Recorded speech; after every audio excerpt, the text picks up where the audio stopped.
Question है, in figure a conical vessel of radius 6 centimetre and height 8 centimetre. हमें एक figure दी है, उसमें एक कॉनिकल वेसल है। वेसल मीन्स एक बर्तन समझ लो, कॉनिकल वेसल है जिसका रेडियस रेडियस ये हो गया बच्चा 6 सेंटीमीटर। यहाँ पर मैं सेंटर सी मार्क कर लेता हूँ और ये डी हो जाएगा, तो सी डी रेडियस हो गया 6 सेंटीमीटर एंड हाइट 8 सेंटीमीटर। और इसकी हाइट यहाँ पर हम पी मार्क कर लेते हैं, सी पी। हाइट कितनी दी है बच्चा? 8 सेंटीमीटर।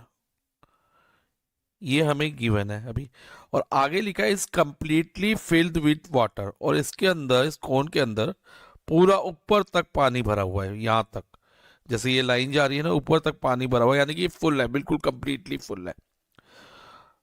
अब उसके बाद क्या करा किया कि एक स्फीयर लिया गया, एक स्फीयर लिया, स्फीयर यानी कि एक बॉल ली, बॉल शेप होता है स्फीयर, उसको लोअर कर दिया इनटू द वाटर, वाटर के अंदर डाल दिया। वाटर कहाँ था? कोन के अंदर था। वो तो वाटर में डाला तो यानी कि कोन के अंदर इसको हमने पुट कर दिया।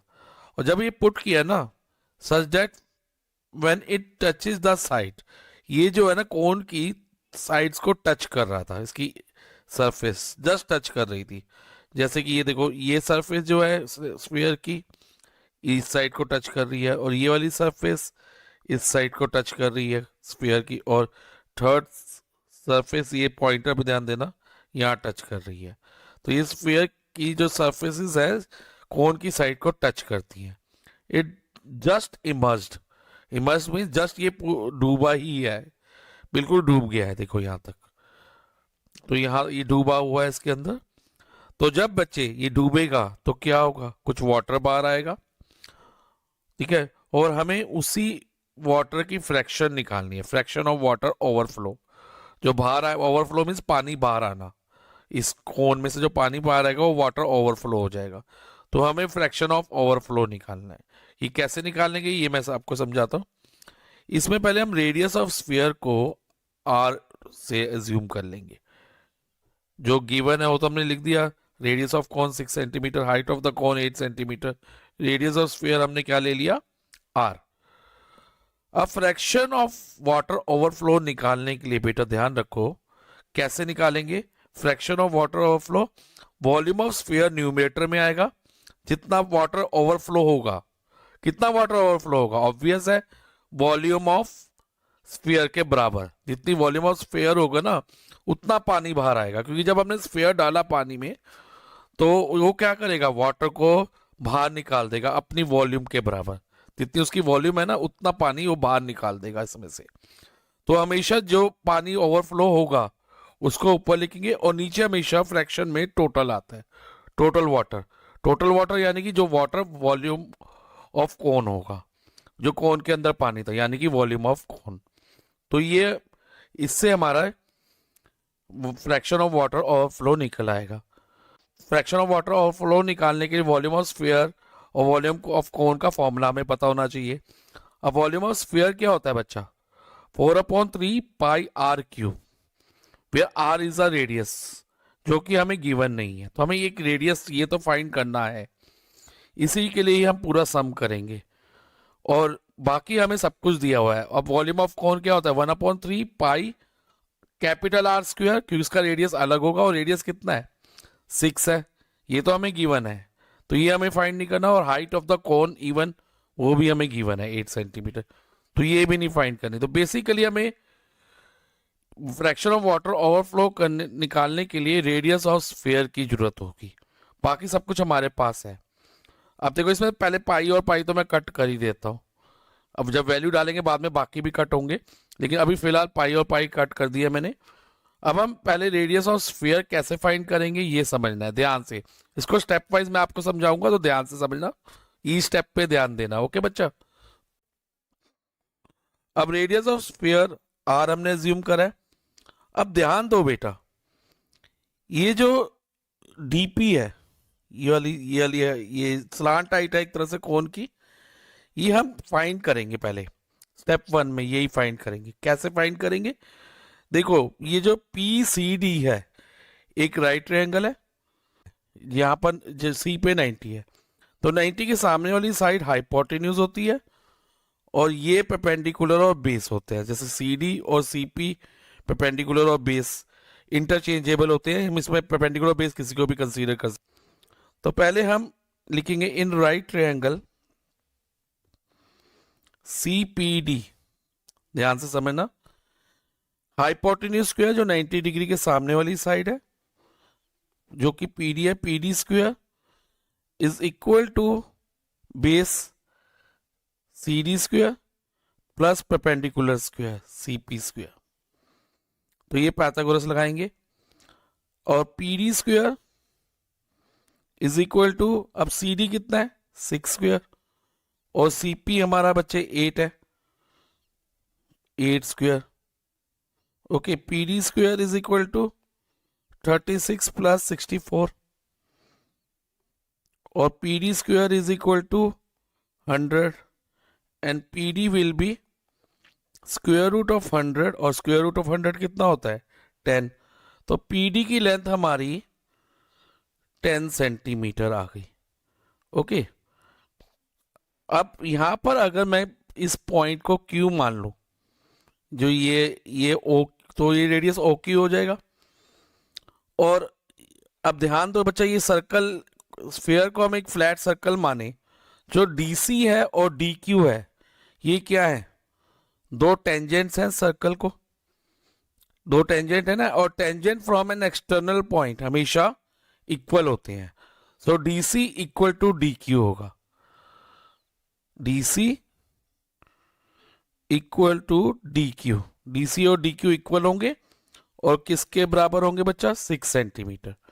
अब ध्यान दो बच्चा, अगर मुझे पी क्यू फाइंड करना है तो मुझे क्या करना होगा, पी क्यू फाइंड करने के लिए पूरे डीपी में से डी क्यू की लेंथ माइनस करनी होगी, पॉइंट देखो ये वाली लेंथ माइनस करनी होगी, पॉइंटर पे ध्यान देना, पीडी में से डी क्यू की लेंथ माइनस करनी होगी। तो हमारा पी क्यू क्या रहेगा, पी क्यू होगा P D minus D Q, P D minus D Q, यानी कि 10 माइनस 6 4 सेंटीमीटर। तो पी क्यू हमारा 4 सेंटीमीटर हो गया। फाइन, अब ध्यान दो, इन राइट एंगल सीपीडी, अगर मैं यहां एक एंगल टीटा मार्क कर लूं, सीपीडी को एंगल टीटा ज्यूम कर लूं, तो यहां पर हम अगर ट्रिग्नोमेट्रिक लगाना चाहें तो थीटा के सामने वाली साइड कौन सी है, सी डी, ये परपेंडिकुलर होती है हमेशा। जब ट्रिग्नोमेट्री लगाते हैं ना, तो जो जिस एंगल की रिस्पेक्ट में हम ट्रिग्नोमेट्रिक लगा रहे हैं उसके सामने वाली साइड को हम परपेंडिकुलर मानते हैं और साथ वाली साइड को बेस मानते हैं। और 90 डिग्री के सामने वाली साइड तो हाइपोटेन्यूज होती है, उसमें तो कोई इश्यू नहीं है।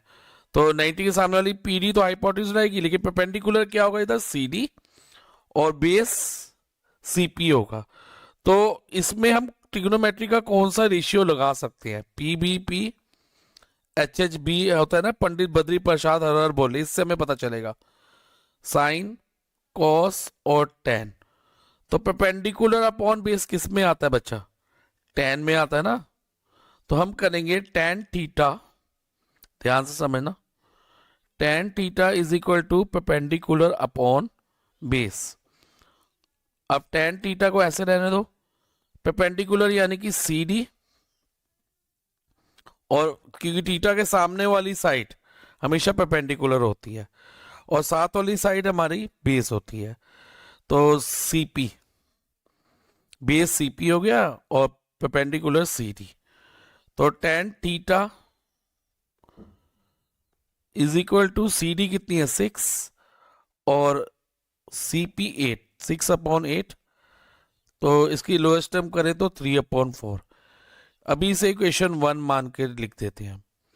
अब ये वाला राइट ट्रायंगल लो, ये भी एक राइट ट्रायंगल है, ओ क्यू पी, ध्यान देना बच्चे, मैं अलग से आपको मार्क करके दिखाता हूँ। ये वाला ओ, ये देखो ये वाला right triangle O Q P, तो लिखेंगे in right triangle O Q P, in right triangle O Q P, इसमें 90 के सामने वाली साइड हाइपोटेन्यूज है, यानी कि ओपी हाइपोटेन्यूज है।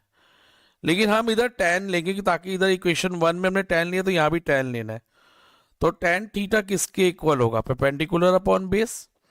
तो इसमें परपेंडिकुलर क्या होगा बच्चे? हाइपोटेन्यूज तो फिक्स हो गया, ओपी जो 90 के सामने वाली साइड है।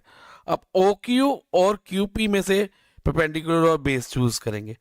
अब थीटा के सामने वाली साइड ओ क्यू है, ओ क्यू है ना, तो ये परपेंडिकुलर रहेगी क्योंकि tan थीटा क्या होता है? Perpendicular upon base. तो ओ क्यू अपॉन, और साथ वाली साइड कौन सी है? पी क्यू, तो ये बेस मानी जाएगी, O Q upon P Q. Okay, O Q upon P Q हो गया। अब tan थीटा और ओ क्यू कितना है बच्चा बताओ? ओ क्यू तो आर है ना, आर रेडियस आर है, और पी क्यू हमने भी फाइंड किया था, पी क्यू देखो इधर फाइंड किया था 4 सेंटीमीटर, तो ये आर अपॉन 4 हो जाएगा। इसे इक्वेशन 2 कंसीडर कर लो। अब from equation 1 and 2, from equation 1 and 2, तो देखो बेटा 3/4 इक्वल टू आर अपॉन 4 हो जाएगा। क्यों? दोनों का LHS सेम है, tan थीटा ये कट हो जाए तो RHS भी सेम हो जाएगा।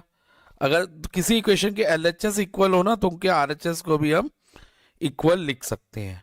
तो from equation 1 and 2, 3/4 is equal to R upon 4। अब ये 4 और 4 कट गया तो r इज इक्वल टू कितना आ गया? 3। सो रेडियस ऑफ स्फीयर अब हमारा फाइंड हो गया 3 सेंटीमीटर। और फ्रैक्शन निकालने के लिए बस इसी की कमी थी, यही हमें कम था ना, रेडियस ऑफ स्फीयर ही चाहिए था। अब हमें रेडियस ऑफ स्फीयर 3 मिल गया, तो हम क्या करेंगे? जस्ट वैल्यू पुट कर देंगे। 4/3 पाई तो हमने पहले ही कट कर दिया था, रेडियस 3 है स्फीयर का, तो लेकिन क्यूब है तो 3 बार आएगा, अपॉन 1/3 नीचे डिनोमिनेटर में, और रेडियस ऑफ कौन? 6 था, 6 इंटू 6, और हाइट 8। अब क्या करना है? अब ऊपर न्यूमरेटर को बिल्कुल सेम रहने दो, और क्योंकि ये डिवाइड हो रहा है तो डिनोमिनेटर में जितने भी नंबर्स हैं उनका रेसिप्रोकल कर लो। जैसे 1/3 है तो इसका 3/1 हो जाएगा बच्चा, और 1/6 6/1 है डिनोमिनेटर में, तो ये 1/6 बन जाएगा। इस 6/1 का भी 1/6, और 8/1 का 1/8। डिनोमिनेटर का हमने रेसिप्रोकल कर लिया। अब जितना कट हो सकता है कट करो, जैसे 3 और 3 कट हो गया, 3 1 the 3, 3 2 the 6, again 3 1 the 3, 3 2 the 6, और क्या कट हो रहा है? जैसे ये 4 1 the 4 2 the 8, 4 2 the 8, तो ये कट हो गया। और कुछ कैंसिल हो रहा है? नहीं। अब हमारे पास क्या आया फ्रैक्शन? देखो ध्यान से, न्यूमरेटर में क्या है? न्यूमरेटर में हमारे पास एक तो ये 3 बचा हुआ है कटने के बाद, और ये 1 बचा हुआ है, तो 3 न्यूमरेटर में 3, और डिनोमिनेटर में क्या है बच्चा? क्या रिमेनिंग है? क्या बचा हुआ है? 3 2, तो 2 मल्टीप्लाई 2 8, तो रिक्वायर्ड फ्रैक्शन क्या हो गई? 3/8। तो 3/8 ऑफ वाटर इज ओवरफ्लोन।